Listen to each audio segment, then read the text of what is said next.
Welcome to பயோதுளி 10th standard lesson 14. இந்த லெசன்ல நம்ம இன்னைக்கு அடுத்து பார்க்கக்கூடிய important topic difference between systemic circulation and pulmonary circulation.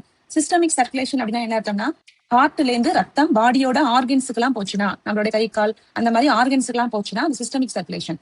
அதே பிளட் வந்து ஹார்ட்ல இருந்து லங்ஸுக்கு போச்சு அப்படின்னா அது வந்து pulmonary circulation.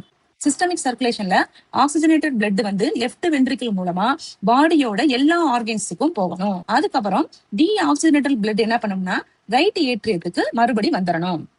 அயோர்டா carries oxygenated blood to the all the organs of the body. அயோர்டாங்கிறது ஆப்போசிட் படம் இருக்கு பாருங்க, டிக் பண்றேன். இந்த அயோர்டா தான் என்ன பண்ணும்னா நம்ம பாடிக்கு ஆக்சிஜனேட்டட் பிளட் வந்து சப்ளை பண்ணும். Next one pulmonary circulation. Pulmonary circulation எங்கேருந்து ஸ்டார்ட் ஆகும் அப்படின்னா ரைட் வென்ட்ரிக்கல்ல ஸ்டார்ட் ஆகுது. பல்மனரி ஆர்டரிங்கிறது எங்கேருந்து அரைஸ் ஆகுதுன்னா ரைட் வென்ட்ரிக்கல் இருந்து அரைஸ் ஆகுது. அங்கிருந்து எங்க போகுதுன்னா லங்ஸுக்கு போகுது. லங்ஸுக்கு போகும்போது என்ன எடுத்துட்டு போகுதுன்னா டி ஆக்சிஜனேட்டட் பிளட்டை எடுத்துட்டு போகுது. அப்ப அங்க உள்ள பல்மனரி வெயின் என்ன பண்ணும்னா ஆக்சிஜனேட்டட் பிளட்டை கலெக்ட் பண்ணிட்டு எங்க வந்து கொடுக்கும், ஹார்ட்டோட லெஃப்ட் ஏட்ரியத்தை வந்து கொடுத்துரும்.